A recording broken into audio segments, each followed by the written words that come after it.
시청자 여러분 안녕하십니까? 복지TV 뉴스입니다. 영화 도가니로 널리 알려진 광주 인화학교 성폭행 피해자들이 국가를 상대로 낸 손해배상 소송에서 모두 패소했습니다. 소멸시효가 지났고 국가의 책임을 인정하기에는 증거가 부족하다는 게 법원의 판단입니다. 박정인 기자입니다. 2011년 개봉하자마자 사회적 파장을 불러일으켰던 영화 도가니. 청각장애 특수학교인 광주 인화학교에서 일어났던 성폭행 사건은 이를 통해 세상에 알려졌고 국민들은 크게 분노했습니다. 앞서 피해자 7명은 인화학교 행정실장 등 가해자를 상대로 손해배상 소송을 낸 결과 4명이 위자료 2천만 원씩 승소 판결을 받았습니다. 하지만 피해자들이 정부와 지자체를 상대로 4억 4천만 원을 배상하라고 제기한 소송은 원고 패소 판결을 받았습니다. 재판부는 범죄가 일어난 2005년 6월부터 5년이 흐른 시점에 국가 배상 청구권의 소멸시효가 이미 완성됐는데 피해자들이 이보다 훨씬 지난 2012년 3월에서야 소송을 냈다는 이유입니다. 또 2009년 성폭력 피해를 당했다는 원고 2명에 대해서는 교직원이 아닌 또래 학생들 사이에 발생한 사건이라며 국가나 지자체의 과실을 인정하기 어렵다고 판단했습니다. 반면 소멸시효를 우울증 등이 발생한 2011년부터 계산해야 한다고 주장해온 변호인단. 그 국가가 자기가 모든 예산을 주고 또 관리할 책임이 있으면서도 의무를 방기하고 해태함으로써 사고가 발생을 했다면 결과적으로 누구한테 책임을 물어야 될까? 변호인단은 즉각 항소할 뜻을 밝혔습니다. 복지TV 뉴스 박정인입니다.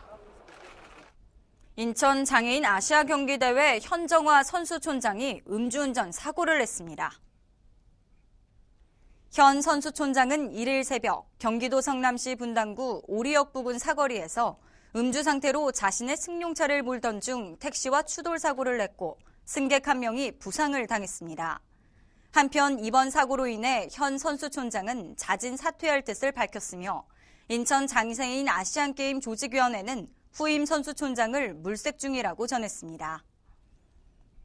경기도에 거주하는 북한 이탈 주민의 수는 7천여 명으로 전국에서 가장 많습니다. 경기도에서는 이들의 정착을 위한 각종 지원 사업을 펼치고 있는데요. 취업 지원 박람회가 열렸습니다. 정유림 기자입니다. 꿈을 찾아 남쪽으로 이사온 북한 이탈 주민. 이들만의 취업 박람회가 열렸습니다. 전문가의 도움을 받아 이력서를 쓰고 자신을 돋보이게 하는 메이크업 기술도 배웁니다. 그리고 이어진 29개 기업체와의 현장 면접. 우리는 단순 노동보다는 기계를 배워서 그 기계를 자기가 직접 하기를 바래요. 그런 거 배울 수 있어요? 기계는 약간 좀 취미가 있어요. 이곳을 찾은 북한 이탈 주민 대부분은 우리나라에 온 지 2년이 채 안 됩니다. 이렇다 보니 전문 기술이나 자격증이 없어 생산직 등 단순 노동 업무를 찾고 있고 참여 업체도 기술보다는 일에 대한 열정과 성실함을 갖춘 직원을 원했습니다. 그러니까 능력이라기보다 난 성실함, 자신감, 그래서 이 두 가지를 갖고 나는. 면접에 참여한 이탈 주민들의 만족감은 컸습니다. 저희가 다니자면 면접을 봐야 되잖아요. 면접 보신 면접관님들이 한국 사람들이고 저희는 북한 이탈 주민이고 그분들이 저희를 어떻게 보실까 그런 두려움, 그런 긴장감, 부담감도 있었던 것 같아요. 여기 와서 다 같은 이탈 주민들이 함께 보는 거라서 긴장감도 많이 없고 저희한테는 아주 좋은 기회라고 생각합니다. 경기 북부와 동부, 남부 등 6개 권역으로 나뉘어 개최된 취업 박람회. 박람회엔 총 400여 명의 이탈 주민이 참여했고 현재까지 44명이 취업에 성공했습니다. 저는 많은 북한 이탈 주민들이 이런 장을 많이 찾아다니시고 또 이용을 하시고 활용을 하셔서 본인들에 맞는 적합한 일자리를 해서 장기 취업으로 갈 수 있도록 많이 뒤에서 피드백을 노력을 할 것입니다. 노력에 대한 대가를 인정해주는 우리나라를 찾아 고향을 떠나온 사람들. 취업을 통해 자신의 꿈을 마음껏 펼칠 수 있기를 바라봅니다. 복지TV 뉴스 정유림입니다. 신라시대 대표적 국립교육기관이었던 신라국학이 창립된 지 올해로 1332주년이 됐습니다. 경주에서 신라국학의 의미와 전통을 지키고자 매년 기념 행사를 열고 있는데요. 박성호 기자가 다녀왔습니다. 통일신라의 사상적 토대와 한국 유학의 이념적 기초를 세웠던 신라국학을 기념하는 제2회 신라국학 대제전이 지난달 30일부터 오는 2일까지 경주 향경 명륜당과 대성전에서 열리고 있습니다. 이번 행사는 경북도와 경주시가 주최하고 신라문화유산연구원과 경주향교가 주관했으며 지역 국회의원과 경주시장, 경주시의회 의장, 전국 유림 대표 등 600여 명이 참석했습니다. 국학 창립 당시에 민족 정기, 민족 정신을 바로 세우겠다는 그런 그 소중한 그 가치를 담아서 앞으로 우리 한국 정신이 세계 평화에 기여할 수 있는 그런 방향으로 발전할 수 있도록 적극 우리는 지원하고 갖고 나갈 것입니다. 이날 행사는 경주향교가 성현들의 학덕을 기리는 재래의식으로 초홍관 최양식 시장이 향을 피우고 패백을 올리는 전패례 의식에 이어 재래의식의 마지막 절차로 패백과 충문을 불살라 재를 땅에 묻는 망요례의 순서로 진행됐습니다. 1332년 전에 이 자리에서 신라의 국학이 개원되었습니다. 앞으로 이 교육의 원래 숭고한 정신을 국학들에게 좀 전하고 이 시대에 접목해서 오늘의 필요로 한 교육 제도로 정착되었으면 하는 바람입니다. 경주시는 신라국학 창립 1332주년을 맞아 한국교육 문화의 뿌리인 신라국학의 위상을 정립하고 나아가 정신적 문화유산인 전통사상과 학문이 세계적인 문화로 전파될 수 있도록 다양한 사업을 준비하고 있습니다. 포항에서 복지TV 뉴스 박성호입니다. 대학가에는 가을 축제가 한창입니다. 축제라는 이유로 흥겨움에 도를 넘어선 과감한 공연은 물론 술을 파는 주점을 운영하는 것을 당연하다시피 생각했었는데요. 강원도의 대학축제 현장은 요즘 많이 달라졌다고 합니다. 우세린 기자입니다. 캠퍼스에는 대학생들에게 인기 있는 가수의 노래가 울려 퍼지고 각양각색의 이벤트를 즐길 수 있는 흥겨운 축제 분위기가 무르익고 있습니다. 더 이상 도를 넘은 축제는 찾아볼 수 없습니다. 지역 주민들과 함께하는 실속형 축제로 바뀌고 있습니다. 젊음이 단순하게 그냥 먹고 즐기는 것뿐만 아니라 어떤 심신의 건강을 도모하고자 이렇게 해서 중학생에서 이렇게 프로그램을 계획하게 됐습니다. 한림성심대학교는 청소년 가요제를 통해 지역 주민들과 함께 즐기는 대학문화축제로 변했습니다. 강릉 원주대학교도 신입생 110명이 총장과 도시락을 함께 먹으며 솔직한 대화를 나누는 소통의 축제가 됐습니다. 그리고 학생들의 취업 고민을 덜어주는 취업설명회나 우울증 테스트, 자살 예방센터 등 실속형 축제로 변신해 눈길을 끌었습니다. 강원대학교에서는 시민들이 직접 아티스트가 돼 작품을 만들어 볼 수 있습니다. 요 근래 취업률 때문에 스트레스가 많이 받았었는데 그래서 스트레스를 많이 풀라고 하셔서 오늘 축제 기간이니까 축제 즐기면서 스트레스를 다 풀려고요. 시민들과 함께하는 다채로운 행사가 펼쳐져 시민들의 눈과 귀를 즐겁게 합니다. 춘천에서 복지TV 뉴스 우세린입니다. 인생에 있어 사랑은 빼놓을 수 없는 단어입니다. 햇살 좋은 가을날, 숨은 보석을 찾는 맞선 자리가 춘천에서 열렸다고 하는데요. 맞선 현장을 안하늘이 기자가 다녀왔습니다. 결혼정년기 장애인 남녀 53명이 마음을 나눌 동반자를 찾는 숨은 보석 찾기 맞선 프로그램 행사가 강원도 지체장애인협회 주관으로 열렸습니다. 저희들이 이런 프로그램들을 통해서 이성을 만날 수 있는 기회를 갖게 하고 또 만나서 또 좋은 사람 만나서 결혼을 할 수 있는 그런 계기를 마련해 드리고자 이런 프로그램을 가졌고요. 어색하고 긴장된 표정도 잠시, 이내 숨은 보석을 찾는 맞선 장소는 웃음꽃이 만발합니다. 한 명씩 자기소개를 하며 쑥스러워하던 참가자들은 장기자랑 시간이 되자 언제 그랬냐는 듯 저마다 숨겨둔 끼를 드러냅니다. 다양한 이벤트와 마주 잡은 두 손에 율동까지 더해져 분위기는 한층 무르익었습니다. 전국에서는 결혼 정년기 장애인 남녀들이 참가해 매년 10여 쌍의 커플이 탄생했고 그중 4쌍이 결혼에 꼴이 냈습니다. 달달한 핑크빛 로맨스가 있는 떨리는 프로포즈 시간, 선택받길 바라는 간절한 마음으로 장미꽃을 수줍게 건넵니다.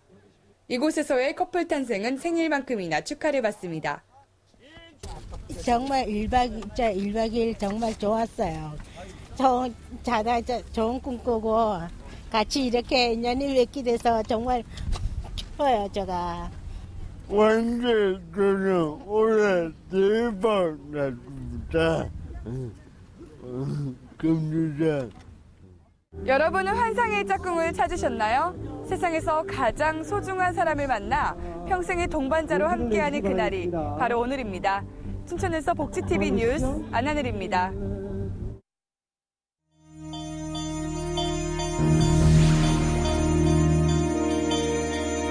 이어서 간추린 뉴스를 전해드립니다. 백혈병과 같은 난치성 혈액질환과 암치료에 사용되는 기증제대열 제재 비용이 대폭 인하됐습니다.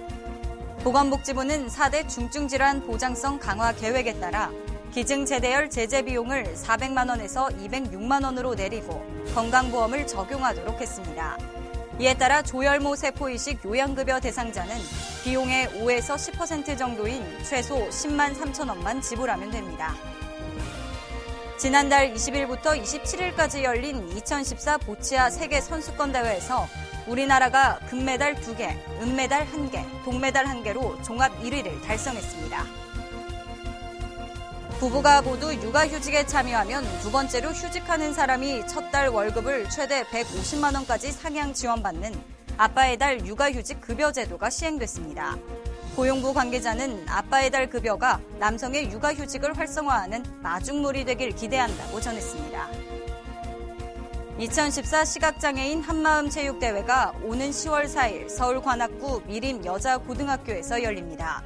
실로암 시각장애인 복지관이 주최하는 이번 체육대회는 8개 지회 회원 300명이 인간 기차 경주, 줄다리기, 짝꿍 개주 등의 경기에 나설 예정입니다. 제16회 원지 한주문화제가 강원도 원주시 한지 테마파크에서 열렸습니다. 지난달 25일부터 4일간 열린 행사에는 한지 패션쇼와 한지 만들기 등 체험 프로그램과 전통놀이, 먹거리 등 다양한 부대 행사가 진행됐습니다. 제17회 공주시 장애인 한마음대회가 열렸습니다. 공주시가 주최하고 공주시 장애인 연합회가 주관한 이번 대회는 편견을 넘어 관심을, 마음을 열어 사랑을이란 주제로 지역 장애인과 지역민들이 참석한 가운데 성황리에 펼쳐졌습니다.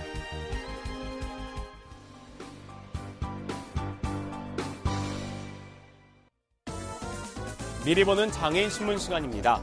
이번 주 장애인 신문 일면 기사에는 광주 인화학교 성폭력 피해자들이 정부와 광주시 등에 낸 손해배상 소송에서 법원이 원고 패소 판결을 내렸다는 내용입니다. 두 번째 기사는 제43회 RI코리아 재활대회에서 열린 장애인복지관 평가 제도에 대한 토론의 내용을 정리했습니다. 끝으로 전신의 약 56%의 화상을 입은 화상인이 현행 제도상에서 겪는 제도의 한계와 사람들의 차별적 시선을 들어보는 인터뷰를 담았습니다. 미리 보는 장애인신문, 지금부터 함께 보시겠습니다. 먼저 첫 번째 기사로 서울중앙지방법원 민사10부가 광주 인화학교 성폭력 피해자 7명이 국가와 광주시 광산구를 상대로 낸 손해배상 청구 소송에서 원고 패소 판결을 내렸습니다. 재판부는 소멸시효가 지났고 증거가 부족해 피고의 책임을 인정하기 어렵다고 밝혔습니다. 원고 측 변호인들은 1심 판결을 검토한 후 보완을 거쳐 항소할 것이라고 말했습니다. 다음 기사입니다. 제43회 RI코리아 재활대회에서 장애인복지관 평가 제도에 대한 토론회가 열린 가운데 토론자들은 현행 평가 방식과 일률적 평가 지표 등이 효율성과 서비스의 질적 향상에 맞지 않는다고 지적했습니다. 개선책으로 토론자들은 평가 인증 지표를 통해 복지관의 현재 수준을 점검하고 개선한 후 객관적 평가를 통해 일정 수준 이상의 기관에 대해 국가가 인증을 부여하자고 주장했습니다. 끝으로 전신의 약 56% 화상을 입은 화상인 한옥선 씨가 현행 건강보험급여체계는 화상인의 치료에 대해서 많은 제한을 두고 있어 초과 비용은 모두 다 환자의 몫이라는 인터뷰 내용이 담겼습니다. 특히 한 씨는 장애, 유형 등의 화상에 의한 구체적 명시가 없어서 현행 제도상 화상으로 인한 피해만으로는 장애로 인정하지 않고 있다고 말하고 있습니다. 또한 한 씨는 정부의 정책과 제도에 앞서 화상인에 대한 인식의 변화가 먼저라고 말했습니다. 지금까지 미리 보는 장애인신문이었습니다. 10월 2일은 노인의 날입니다. 어르신에 대한 공경의식을 높이기 위해 제정된 날인데요. 오늘날의 대한민국을 만든 어르신들의 노고를 생각하며 감사의 마음을 전하는 시간 보내셨으면 좋겠습니다. 이상으로 복지TV 뉴스를 마칩니다. 시청해 주셔서 고맙습니다.